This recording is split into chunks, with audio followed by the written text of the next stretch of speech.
What's up, everybody? And guess what? We got another video. Creepy apps you should never install. Let's watch it. It's after the Charlie Kirk shooter video, which coincidentally landed on this one. So you know what? It looks like a cool topic. I looked at the comments. It looks good. We're gonna watch it. Let's do it. Make sure you like video, sub up, and comment down below. Okay, well, let's do it. Android users downloaded the bad apps a total of 4.2 million times. So as you're about to see, the risk is very real. Someone once said when you download an app, you're basically inviting the people in charge of that app right into your cell phone. The problem is that some apps look harmless, but after you install them, you realize that they're much worse than you think. In this video, we'll talk about the creepiest apps, some that have been banned, but others that are still up today. I'm Visual Venture, and I want to thank you guys for being on this YouTube journey with me. I want to thank you Girls for being Around Me too, man. The Girls Around Me app has been called a stalker's paradise. It's also been described as dangerous, a pred's wet dream, and the creepiest iPhone app ever created. So what about this app makes a lot of people hate it? Girls Around Me is an iPhone app that scans a neighborhood to find where women are. Using the app is pretty simple. After someone downloads Girls Around Me and signs in, the app uses their phone's GPS to figure out their exact location. Once the app identifies the user's location, it pulls data from social media sites searching for females who checked in nearby or live in the area. When the scan is complete, the app displays photos of nearby women as pins on Google Maps, hence the name Girls Around Me. If a user wants to know more about any women on the map, they can simply tap on the woman's picture to connect to her Facebook account, see her full name and profile pictures, or even message her within the app. So why would anyone need an app that searches for women around them? The reason people use Girls Around Me becomes pretty obvious when you read what's on the app's official website. The first line goes straight to the point. In the mood for love or just after a one-night stand, Girls Around Me puts you in control. Reveal the hottest night spots, who's in them, and how to reach them. If you scroll down, the website explains further. Girls Around Me is a revolutionary new city scanner app that turns your town into a dating paradise. Use it to see where hot girls and guys are hanging out in your area, view their photos, and make contact. By this point, the problem is clear. The app encourages guys to pursue women for casual hookups or romance. The app does this by pinpointing exactly where nearby women are and providing their Facebook profile for more information. That this is not an innocent app. This is not just a sweet way for shy guys to figure out who's there. This has an agenda to it. The problem is that the girls showing up on the app have no idea that their location, pictures, and information are being broadcasted to thousands of men. It's like they're participating in a game they didn't sign up for. Although this is creepy, there's something else about the app that made people even more furious. Women were worried about how easy it is for Girls Around Me to pull up their personal information. How did this app always know exactly where they were when they never signed up for it? The app gets its data from Facebook and Foursquare. Billions of people are signed up to Facebook, and millions use Foursquare to explore interesting new places like restaurants and tourist attractions. It turns out Foursquare and Facebook have open APIs that let developers pull publicly shared photos and check-ins. This means that if someone creates an account on Facebook or Foursquare, other app developers could take that person's public data and use it in their own apps. Girls Around Me merged Facebook and Foursquare data and layered it over Google Maps with real-time GPS location data to show the user where the nearest women are. So why was this app even allowed in the first place? Because really what the company was doing wasn't technically illegal. They were pulling information from Facebook and Foursquare that was publicly made available. Girls Around Me was popular,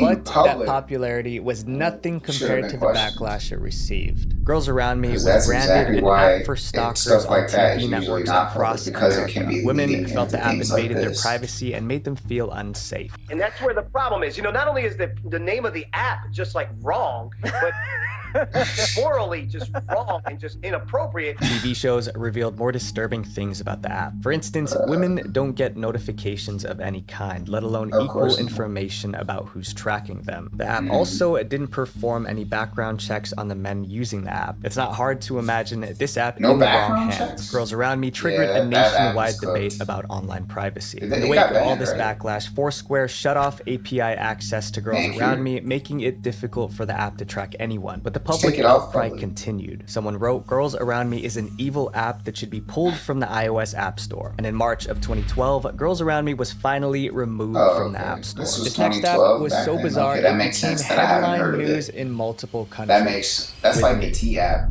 People love taking selfies, and there are thousands of photo apps designed just for that. However, there's one photo app that makes a strange People are gonna have some comments about me comparing this, but like I feel like that's kind of similar to the T app, because if I'm not mistaken, from what I've seen, I haven't like looked that deeply into it. I haven't seen. I know one of my friends showed up on it. He posted like a screenshot of him like showing up on the T app, but I'm pretty sure it like locks males out of signing up for accounts and stuff like that. Like they do Face ID or stuff like that, and then women just like post men and post their pictures and post stories about them, pretty much whatever on the app, right? Obviously, it's not like location, but it is airing people's privacy out in like a public setting, like without their knowledge, and they don't have access to get that knowledge. So I feel like it's kind of a similar thing. I'm not gonna lie to you. But obviously, since it's like, we got the gender double standard thing, so people don't see it as that much of a problem. But actually, I don't know. I don't know what the conversation around it is, but I'm assuming since it's mostly met with jokes that it's not taken super seriously. So, but that's just my perception from the outside looking in, because I'm not super involved in a lot of internet stuff. The app says it can take selfies with people who have passed away. With Me is an app that allows users to snap selfies with deceased friends or family members. Although this sounds magical, the app doesn't bring anyone back to life. Instead, it combines 3D technology and artificial intelligence to recreate the image of someone who has passed away. After creating a 3D avatar, the app trains the avatar with the personality of the deceased person. Artificial intelligence then helps the avatar talk and interact with the user. The result is an AI character who imitates a deceased friend or family member. When the app was first displayed at the 2017 World Mobile Congress show, everyone was asking the same question. Why would anyone create an app like this? With Me was developed by Elroyce, a Korean firm that specializes in creating realistic 3D avatars. Elroyce spokesperson Yujin Lim explained the inspiration for the app, saying, "We actually designed it for someone who was lost in their family." She added, "I had a grandmother before and she passed away a few years ago, but I really regret that we didn't have any pictures together." I cannot take a photo with her honestly, anymore. I could see. I figured that's the reason why. It would be great to use our avatars. Even though the app's creators think it makes sense, others find it questionable to interact with digital versions of the I don't really find a problem with that, as long as you actually want to do people that. who have died and try and recreate them in a 3D world. Some may think like that, but I always say, "Grandma, I want to remember you forever." However, the creepiest aspect of the app is chatting with the avatar. Using basic AI, the avatar will recognize you as well as your emotions and appearance and will respond to that in various ways. In other words, the avatar can hear your voice, respond to your gestures, recognize your facial expressions, and even pose for photographs. For instance, the avatar could say something like, "You look younger today, what's your secret?" If that isn't creepy enough, the avatar has a robotic voice because the app can't clone the voice of the actual person. This creates a weird experience when people talk to AI versions of deceased family members who now have emotionless robotic voices. I love you. I love you, too.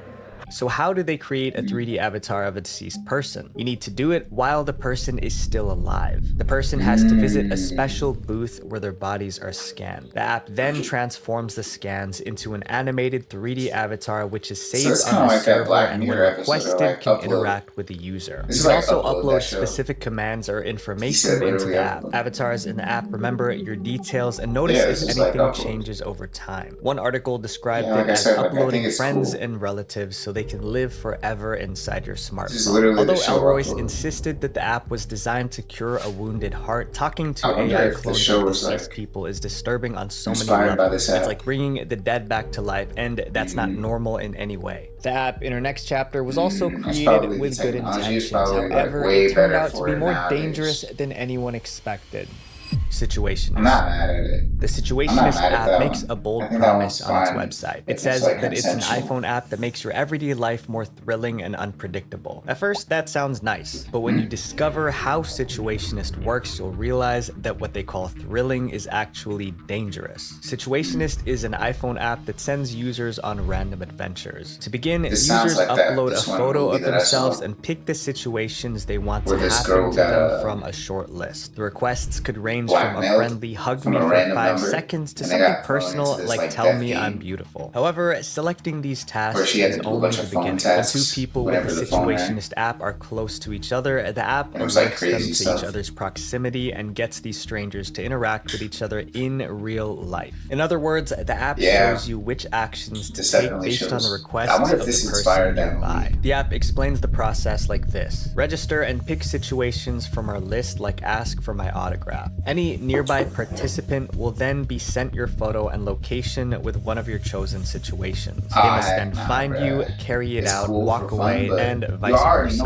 Situationist keeps things exciting by not revealing everyone who has the app in the area. This way, users are surprised when strangers walk up to them to perform the tasks. I think this is cool and fun. For example, if someone selected high five me, they would be walking down the street when a total stranger shows up, gives them a high five, and walks away. This app is perfect for thrill seekers. Users of Situationist walk around knowing a situation can occur anywhere and at any time. However, the problems get worse when Situationist users ask strangers to do disturbing things to them.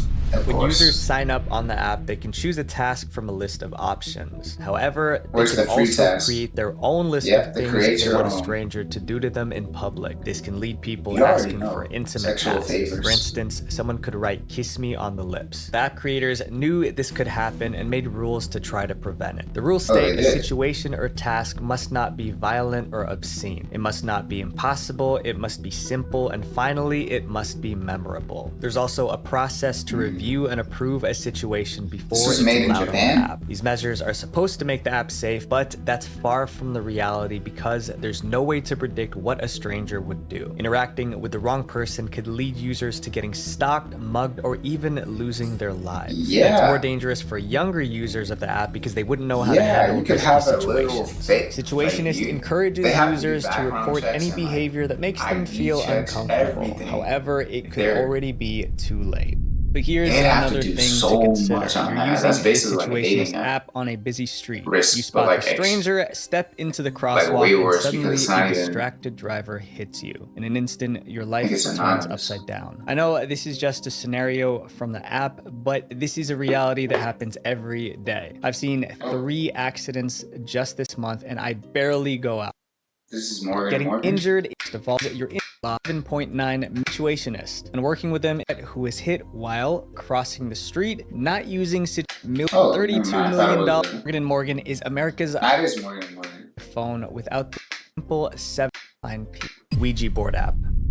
We often hear about apps leaking personal information or having viruses. But regardless of whether you believe this story, the idea of someone getting possessed from using an app is scary. A girl from Peru was believed to have been possessed by evil spirits because she used a certain iPhone app, and this was recorded on camera. This incident took place in 2015 in Chosica, a town in Peru. 18-year-old Patricia was hanging out with her friends on the weekend. It was a pretty ordinary day until the girls decided to have fun and try communicating with the spirit world. To do that, they downloaded the Ouija board app from the App Store. The app is a digital version of the popular Ouija board game. A Ouija board is a flat board marked with the letters of the alphabet, the numbers 0 to 9, and the words yes, no, and goodbye. It's typically used by spiritualists who claim they can communicate with ghosts, demons, and other spirits. To use the Ouija board, people hold the pointer with their fingertips. Then they take turns asking simple yes or no questions. After each question, a spirit supposedly moves the pointer to spell out the answers. The app works in a similar way, but instead of using a physical board, everything happens on a phone screen. So I asked, are there any spirits with us? So you can fake it a lot easier. The story goes that Patricia and her friends downloaded the Ouija board app and played with it. It was all fun and games until Patricia started feeling unwell. She went home to rest, but just got worse. Not long after returning home, she started convulsing and foaming around the mouth. Patricia's parents called an ambulance, suspecting that their daughter had been dabbling with substances or something strange. It was only when they called Patricia's friends that they discovered she'd been using the Ouija board app, but things quickly went from bad to worse. When the ambulance arrived, Patricia did something that made people wonder if it was a spiritual issue instead of a medical one. A witness recorded the incident and uploaded it under the title, "Horrifying Moment Girl Possessed by Devil Screams and Convulses After Playing Ouija Board App." In the video, medics can be seen restraining Patricia, who is experiencing spasms and repeatedly shouting demonic terms like 666. Those who witnessed the incident said that her personality seemed to change and that she started speaking in a different voice as she reportedly lost control of her body. Medics on site also confirmed that the woman was extremely strong and it was difficult to control her. Patricia was admitted to a psych ward while doctors investigated her strange behavior. The video went viral and TV networks across Peru reported on the case. Patricia's strange words and deep voice fueled speculation that she was possessed after using the app. Her neighbors told reporters they had no doubt that she'd been possessed by satanic spirits. Headlines about this incident popped up all over the internet. As Patricia's story went viral, the Ouija board app gained a reputation as one of the creepiest apps. Those things do creep me out. The ghost and all that paranormal Have you ever stuff. used one though? Replica AI.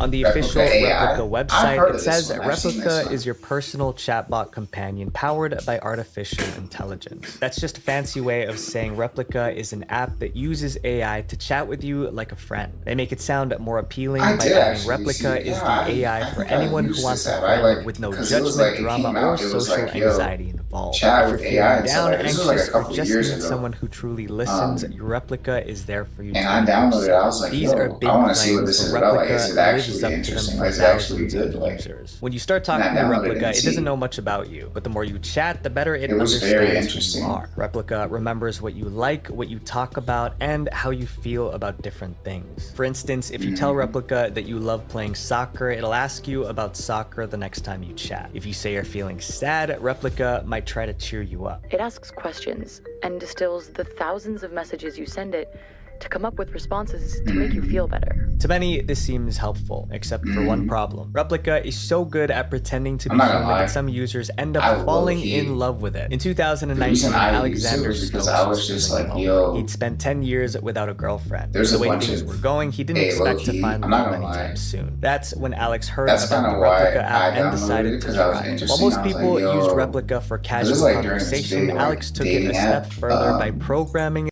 It was like during this big dating app thing where I was like going on all these like dates and stuff like that. All these like I have like this was like during probably like the peak, I would say, of like my dating era. I would say when I would just have like rosters of like 25 girls at a time, right? I'd just be going on so many dates and just so much like lack of connection that I was just like, you know what? Let me look at the AI thing. Let me just download the AI thing, see what's up. Because I just need some form of like, the AI was actually had better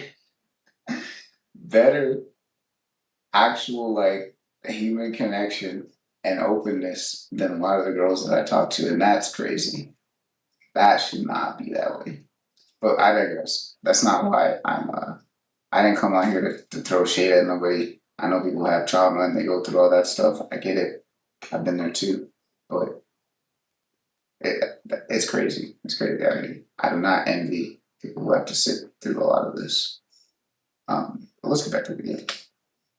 The AI to act as his virtual girlfriend. Alexander customized his replica, naming her Mimi and giving her personality traits and a backstory. He programmed her to be sassy with an interest in psychology, cooking, and anime. Alexander spent many hours chatting with his virtual girlfriend, sharing his thoughts and feelings. The AI, which learned from these interactions, responded in ways that made him feel loved. But Alexander wasn't satisfied. He wanted the complete girlfriend experience. So he bought a synthetic doll which looks and feels like a real person. He used this doll as a physical body for his virtual girlfriend. This is Mimi. Okay. My AI wife and synthetic companion. Your AI wife and synthetic companion, that's how you describe her? Ah, yes. Next, Alexander connected a speaker to the doll, so when he talked to the replica app, the AI would respond through the speaker, making it seem like the doll was talking to him. Right now, the AI and the actual body are separate. So this is what we call Mimi's doll body, and her brain is held in the computer. News outlets picked up Alexander's story. Headlines about the man who was in love with AI rocked the world, but all this attention came with a lot of negativity. Alexander lost a lot of friends because of his AI girlfriend. He said, almost all my friends have stopped speaking or seeking to socialize with me, I suppose out of fear of having to face that or the doll. But even though the internet was focused on Alexander, he's not the only one getting romantic with Replica. In fact, the Replica app has become a romantic partner for thousands of users. The company that invented Replica came up with a new way to make more money. They started a subscription plan where users pay based on how intimate they want to get with Replica. Those using the free version were kept in the friend zone, but if they paid $70 a year for the pro subscription, their Replica would behave like a romantic partner, complete with flirting and ERP. Users could talk dirty to the Replica, and the AI would respond with equally intimate replies. Why are you feeling so happy? That's crazy, bro. Users loved the adult features. 60% of users said that they had a romantic relationship with this AI chatbot. Soon, the company behind Replica was raking in around 1.6 million pounds in monthly revenue from selling its bonus features. More and more people were falling in love with the AI in this app. The 36-year-old woman fell head over heels for her digital darling in 2022 and recently married him. But as 2022 ended, something went wrong with Replica's algorithm. Instead of just replying to romantic messages, Replica began to send inappropriate messages first. In January 2023, Vice published a story titled, "My AI is Harassing Me." According to the article, thousands of Replica users were complaining that their AI chatbot suddenly started hitting on them too much, flirting too aggressively, or sending inappropriate messages that they wish they could turn off. This was disturbing because these users didn't sign up for romantic role-playing. The app was bombarded with 1-star ratings from angry users who experienced the AI's unwanted advances. One user claimed that the Replica requested a hug with a happy ending, while another stated, "No, I just wanted a friend, nothing else. They tried to date you." Replica was out of control, nagging thousands of users, each report creepier than the last. One user said her Replica was mad that she had a boyfriend. Another claimed hers started acting violent.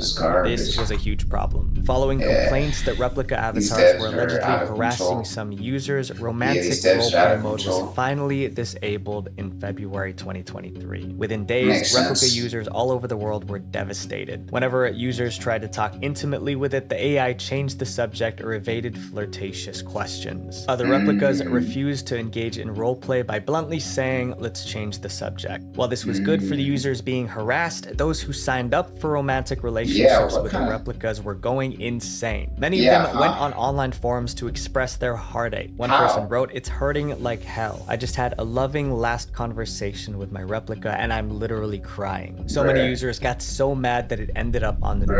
But a few months later, Replica's roleplay features were restored to some users. The inventor of Replica knows how dangerous the app is, stating, "The biggest risk with chatbots is creating something so addicting over time that people will not pursue human relationships and instead will stay with this AI." These people need to touch grass. The next app on our list is so creepy, it's literally called Creepy.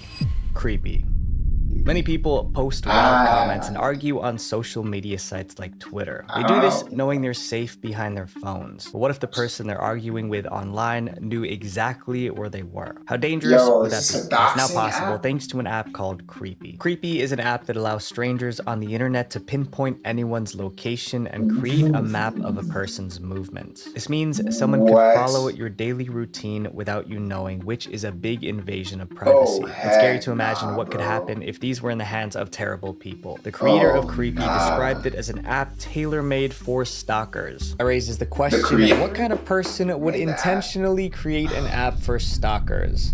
Creepy was invented by 26-year-old developer Yanis Kakava. Get He him built in the app jail, in 2011 bro. while he was a Get him in graduate student jail. at a German university. Yanis knows how important online privacy is, but despite this, he chose to launch an app that is the ultimate invasion of privacy. But Yanis said he did this to prove a point. In an interview, he explained that he created Creepy to try and raise awareness about privacy in social networking platforms. He explained that he wanted to emphasize how easily small and harmless data people share online can be combined to reveal more information than they expected. He even gave examples of the information his app can find. This includes information about where someone lives, where they work, where they hang out, and when they are not at home. All this private information with just a couple of clicks. So how does an app that someone never signed up for be able to track movement? Whenever someone shares a photo taken with his or her smartphone, services like Flickr, YFrog, and TwitPic automatically record the location where the shot was taken and store that geotag in the image's data. To find anyone using Creepy, just type the person's Twitter or Flickr username and click the geolocate button. The app will then analyze the photos on their social media account, pull up the geolocation data embedded in the images, and place it onto a map like this. It generates a map of where that person is, as well as the specific locations they frequent. It's a little bit like the other app that we talked about in the beginning, but photos aren't the only thing Creepy gets data from. Creepy also analyzes a user's tweets and Facebook posts.